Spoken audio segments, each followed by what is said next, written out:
Kundi la wapiganaji wa Palestina Hamas huenda lisitie saini mkataba wa amani wa Trump siku ya leo baada ya mkutano utakaofanyika huko Sharm el-Sheikh.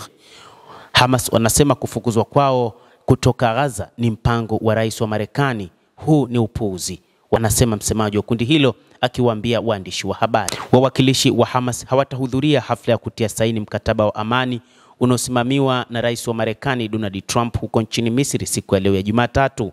Msemaji wa kundi hilo Hussam Badran amewaambia waandishi wa habari huku akionyesha mashaka kuhusu baadhi ya mambo katika mpango uliokuzwa na rais wa Marekani Donald Trump. Mapema wiki hii Israel na Hamas zimetangaza kumalizika kwa mzozo ambao umedumu tangu Oktoba 7 mwaka 2023 wakati wapiganaji wa Kipalestina waliposhambulia Israel na kuua watu wapatao zaidi 1200 na kuchukua karibu mateka 250. Kampeni iliyofuata ya kijeshi ya Israel imegharimu maisha ya Palestina zaidi ya 67,000 huko Gaza. Kulingana na maafisa wa eneo hilo limeachwa katika magofu na kutumbukia katika mzozo mkubwa wa kibinadamu na kusababisha Umoja wa Mataifa kuishutumu Israel kwa mauaji ya kimbari.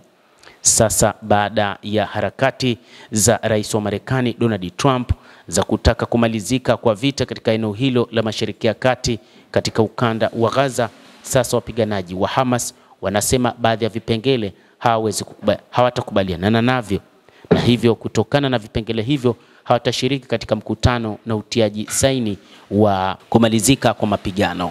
Ikumbukwe miongoni mwa makubaliano yameshaanza kufanyika ambapo Israel imeanza kuondoa wanajeshi wake katika eneo hilo la ukanda wa Gaza, huku Hamas wakiwaita wanajeshi wao karibia 7,000 katika maeneo ambayo yalikuwa kikaliwa na Hamas.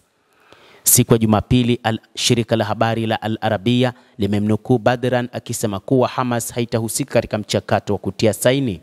Wapatanishi tu na maafisa wa Marekani na Israel watakuwepo, licha ya kwamba Israel imesema wawakilishi wake hawatakuwepo moja kwa moja katika mkutano huo. Wakati huo huo, Shosh Bedrosian, msemaji wa waziri mkuu wa Israel Benjamin Netanyahu, alinukuliwa na shirika la habari la AFP Jumapili akisema kwamba hakuna afisa wa Israel atakayehudhuria mkutano huo. Pia shirika la habari la Ufaransa pia limemnukuu kiongozi huyo na msemaji wa Hamas Badran akisisitiza kwamba mazungumzo ya kuwafukuza wa Palestina, iwe ni wanachama wa Hamas au la, kutoka katika ardhi yao ni upuuzi na ni upuuzi kabisa. Mwakilishi huyo wa Hamas alielezea utekelezwaji wa awamu ya pili ya mpango wa amani kuwa umejaa matatizo mengi.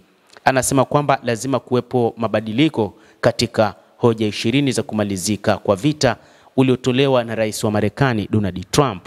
Jambo la kwanza ni kuondolewa kwa Hamas katika eneo hilo la ukanda wa Gaza, lakini pili ni kuongozwa na viongozi wasiokuwa wa Palestina katika eneo hilo la ukanda wa Gaza.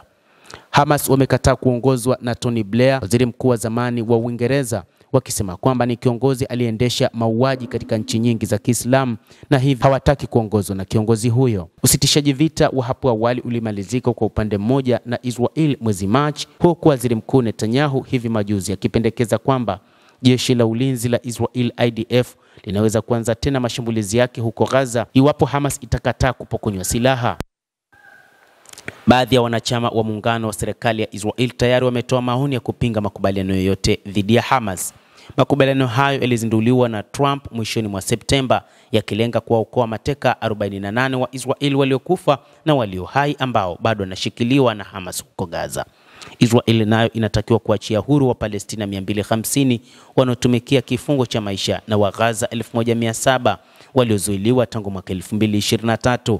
Zaidi ya hayo, chini ya mpango huo IDF itaondoa wanajeshi wake kutoka kwa baadhi ya sehemu za eneo hilo na kufuatiwa baadaye na kujiondoa kabisa. Siku ya Ijumaa ya wiki iliyopita, jeshi la Israel lilitangaza kwamba vitengo vyake vimeanza kujiondoa kwenye nafasi zao. Mfumo mpana wa usitishaji vita wenye hoja 20 unatoa wito wa kuanzishwa kwa utawala wa mpito wa kimataifa huko Gaza. Hamas inatarajiwa kupokonywa silaha na kutengwa katika eneo hilo ambalo litakuwa eneo lisilo na itikadi kali, lisilo na ugaidi. Endelea kutufuatilia mtazamaji, na nikusihi usisahau kulike, usisahau kucomment, kadhalika na kusubscribe channel hii ili upate habari hizi kwa mapana kupitia The World News. Jina langu ni Adam Hussein. Endelea kuwa nasi wakati wote, endelea kutufuatilia uyajue mengi yanayoendelea ulimwenguni.